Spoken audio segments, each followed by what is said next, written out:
राधे राधे, जय श्रीमन नारायण, हरे कृष्णा। कैसे हैं आप लोग? आशा करते हूँ कि ठाकुर जी की कृपा आप सभी पर बनी रहे, आप सभी स्वस्थ हो और अच्छे हो। इसी कामना के साथ आज हम सुनेंगे भाव के भूखे हैं ठाकुर जी। तो चलिए कहानी को शुरू करते हैं।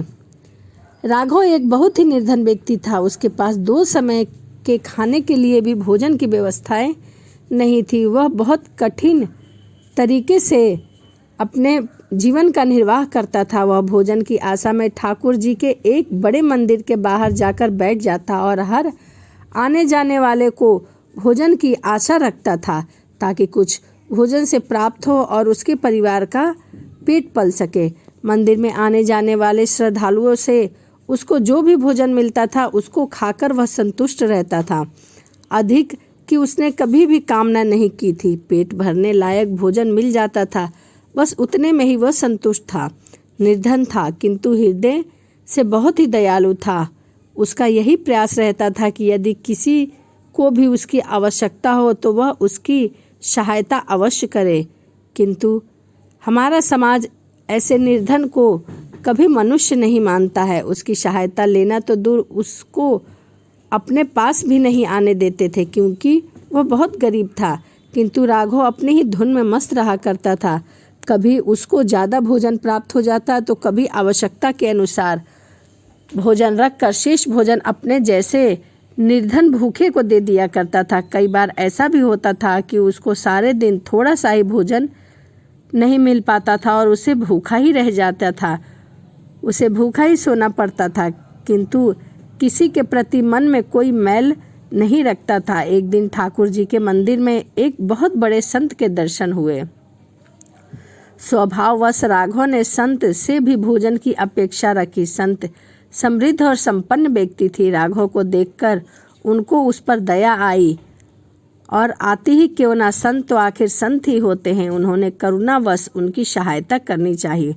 किंतु फिर उसके अंदर का संत जागृत हो गया। उन्होंने उसका उद्धार करने के उद्देश्य से मन में सोचा, यदि मैं इसकी आज सहायता करता हूँ तो इससे इसका क्या भला होगा। ज़्यादा से ज़्यादा आज का भोजन मिल जाएगा, कल फिर यह यहाँ भिक्षा ही मांगेगा।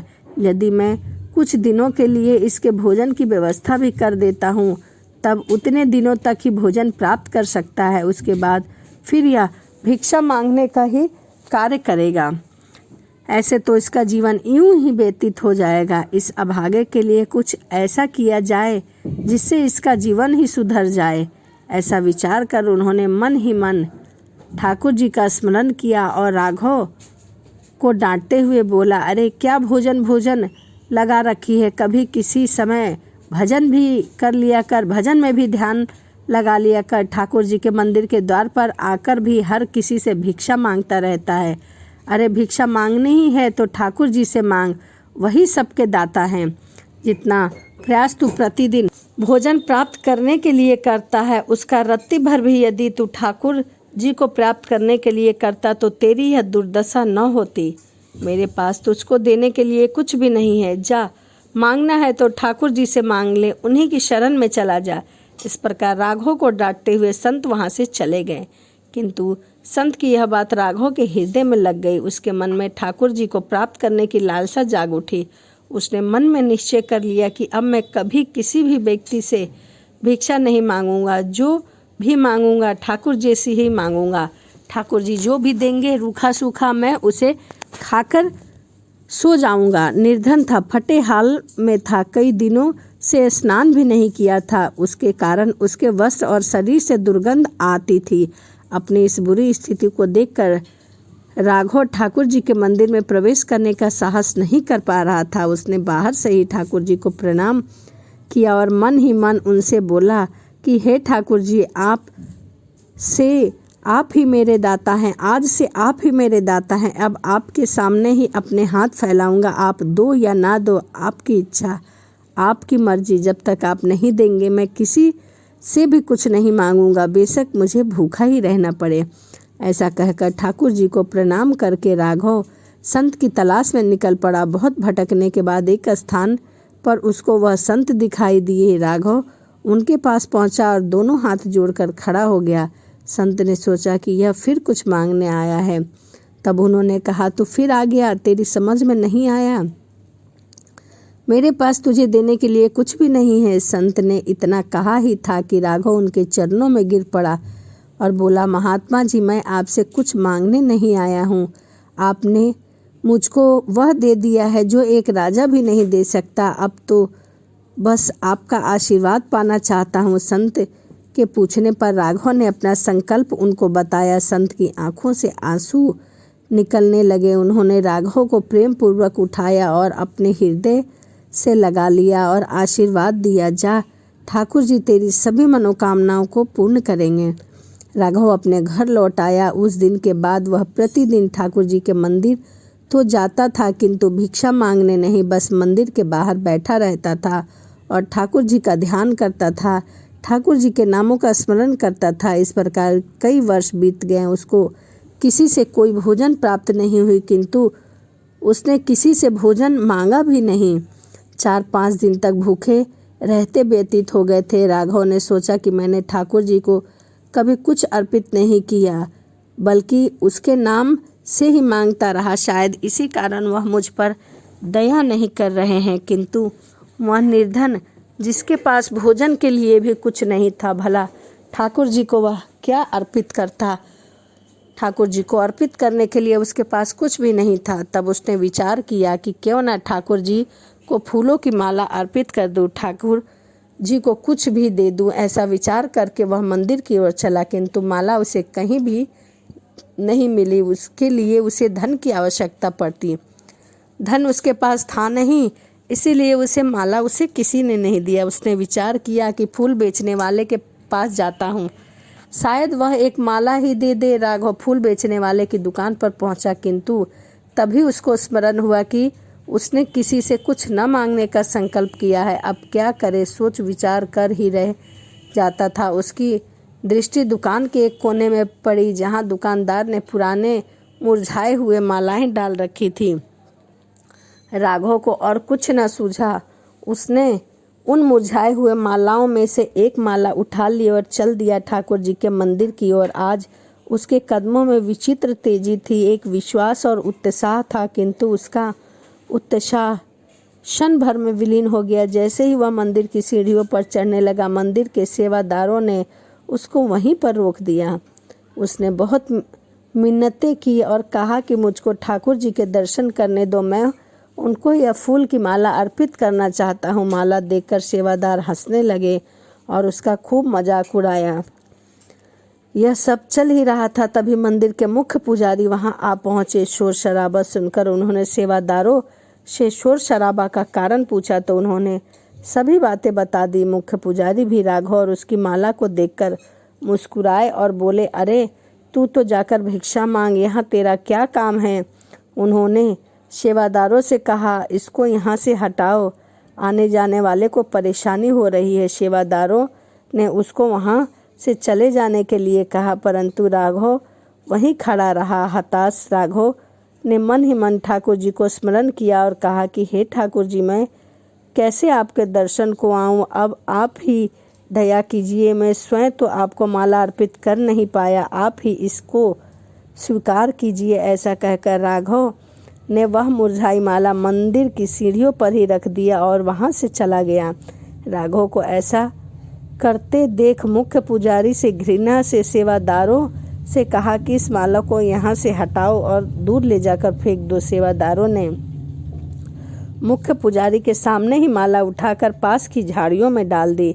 इस सारे घटनाक्रम के बाद जब मुख्य पुजारी ने मंदिर में ठाकुर जी के भवन में प्रवेश किया तो वह विचित्र सा कोलाहल था, जिसे देखकर पुजारी जी के अन्य सेवादार से उसका कारण पूछा तो सभी ने एक साथ ठाकुर जी के श्री विग्रह की तरफ संकेत करके कहा कि ठाकुर जी के गले में पड़ी सभी फूल मालाएं एक क्षण में सूख गई है। मुख्य पुजारी ने ठाकुर जी की ओर देखा और यह सत्य था। ठाकुर जी के गले में पड़ी सभी फूल मालाएं ऐसा प्रतीक हो रही थी मानो कितने दिन की पुरानी थी और वह सूख चुकी थी। सभी लोग बोले कि यह सभी मालाएं कुछ क्षण पूर्व एकदम ताजी थी, परंतु अचानक कैसे सूख गई और अपनी सुगंध फैला रही थी। किंतु न जाने यह क्या हुआ, अचानक ही सभी मालाएं सूख गई। मुख्य पुजारी को बहुत ही आश्चर्य हुआ। उन्होंने सेवादार से नई मालाएं लाने को कहा। तुरंत ही नई और ताज़ी मालाएं आ गई। पुजारी जी ने जैसे ही वह माला ठाकुर जी के गले में पहनाई, तुरंत ही वह माला पहले की माला की तरह ही सूख गई। अब सब लोग बहुत चिंतित हुए। सभी के मन में एक ही विचार था कि कहीं न कहीं किसी से कोई न कोई बड़ा अपराध अवश्य हुआ हो, जिस कारण यह सब हो पा रहा है। सभी लोग विचार विमर्श कर ही रहे थे, तभी मुख्य पुजारी की दृष्टि ठाकुर जी के चरणों में एक मुरझाई हुई माला पर पड़ी। वह मुरझाई हुई अवश्य थी, किंतु सूखी नहीं थी। उसमें से भीनी भीनी सुगंध भी आ रही थी। उस माला को देखते ही मुख्य पुजारी के मुख से अचानक ही निकला, अरे यह क्या है, यह यहाँ कैसे आया। उन्होंने देखा, वह वही माला थी जो राघव मंदिर की सीढ़ियों पर छोड़ कर गया था, और मुख्य पुजारी ने उस माला को मंदिर से दूर कहीं फेंकवा दिया था। अन्य लोग भी उसके पीछे पीछे गए, किंतु किसी को समझ नहीं आया कि पुजारी जी अचानक बाहर क्यों भागे। सीढ़ियों के पास पहुंचकर पुजारी जी ने सेवादारों से कहा कि वह माला कहाँ है जिसे तुमने फेंका था, जो राघव यहाँ डाल गया था।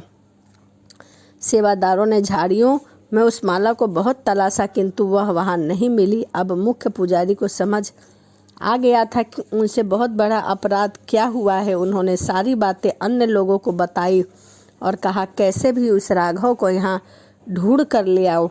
बहुत ढूंढने के बाद आखिरकार राघव एक स्थान पर बैठा हुआ मिला। वह ठाकुर जी के ध्यान में मग्न भजन में मस्त था।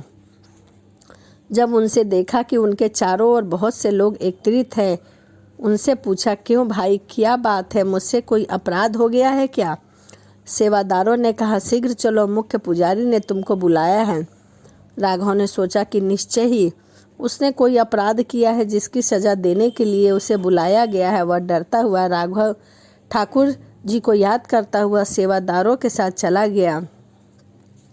जैसे ही वह सब लोग मंदिर पहुंचे, मुख्य पुजारी दौड़कर राघव के पास आया और उसके चरणों में गिर पड़ा। राघव अचानक हुई इस घटना से चौंक गया और पीछे हट गया। उसकी समझ में नहीं आ रहा था कि यह उसके साथ हो क्या रहा है। तब पुजारी ने राघव को समस्त घटना बताई और उससे अपने अपराध के लिए क्षमा मांगी और कहा कि हम सबने तुमको पहचानने में बहुत बड़ी भूल कर दी है। तुम तो ठाकुर जी के लाडले हो। ठाकुर जी हमसे रुष्ट हो गए हैं। यह सब सुनकर राघव को बहुत संकोच हुआ। उसकी आंखों से आंसू बह निकले, किंतु वह मंदिर में प्रवेश करने का साहस नहीं कर पा रहा था।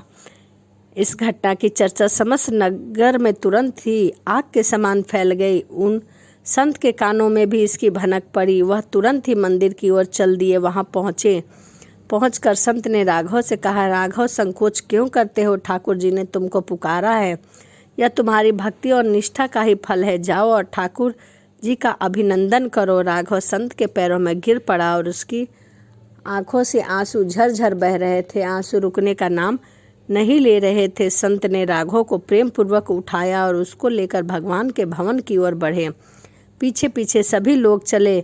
भवन में पहुंचकर संत ने राघव को फूलों की माला देते हुए कहा, राघव, ठाकुर जी के गले में सूखी माला उचित नहीं है। राघव के कांपते हुए हाथों से माला को पकड़ा और ठाकुर जी के चरणों में अर्पित करते हुए रूढ़े गले से बोला, हे ठाकुर जी, मुझ पापी को आपने इतनी बड़ी कृपा करी। आप दया के सागर हैं, सत्य हैं, आप ही सबके दाता हैं। मेरी झोली में वह भिक्षा डाल दी जिसकी मैंने स्वप्न में भी कभी कल्पना नहीं की थी। हे दया निधान, मैं पापी इस योग्य नहीं हूँ कि आपके गले में माला अर्पित कर सकूँ। मुझको तो आप अपने चरणों में ही रहने दे और इस माला को स्वीकार कीजिए। राघव ने माला अर्पित करने के बाद सभी ने ठाकुर जी को माला अर्पित की, किंतु अब कोई भी माला नहीं मुरझाई, कोई भी माला नहीं सूखी। संपूर्ण भवन फूलों की भीनी भीनी सुगंध से भर उठा। अब राघव पुनः उन संत के चरण पकड़कर बोला, हे महात्मा, मेरे जीवन को नया आधार देकर आपने मुझ पर बहुत बड़ा अनुग्रह किया है, बहुत बड़ा कृपा किया है। मैं जीवन भर आपका ऋणी रहूँगा। अब यह जीवन आपका है, मुझे भी अपने साथ ले चलिए। आपकी सेवा करूँगा और ठाकुर जी का भजन कीर्तन करूँगा। बस अब यही मेरा जीवन है। संत ने प्रेम से राघव को उठाया और उसे अपने गले लगाकर बोला, राघव तुम ठाकुर जी के सच्चे भक्त हो, मैं तुमको इनकार नहीं कर सकता। राघव संत के साथ रहने लगा। मंदिर में ठाकुर जी की सेवा का कार्य भी राघव को सौंप दिया गया। अब उसको भिक्षा मांगने की आवश्यकता नहीं थी। ठाकुर जी ने उसको इतना दिया था कि वह दूसरे भूखे को भी भोजन कराया करता था, दूसरे का भी पेट भरता था। राघव संत बन चुका था, वह ठाकुर जी का प्रिय भक्त बन चुका था। तो यह हम ठाकुर जी और राघव की कहानी थी। वीडियो आपको कैसी लगी कमेंट जरूर करिएगा। तो चलिए इसी के साथ वीडियो को समाप्त करते हैं और मिलते हैं अगली वीडियो में। राधे राधे, जय श्रीमन नारायण, हरे कृष्णा।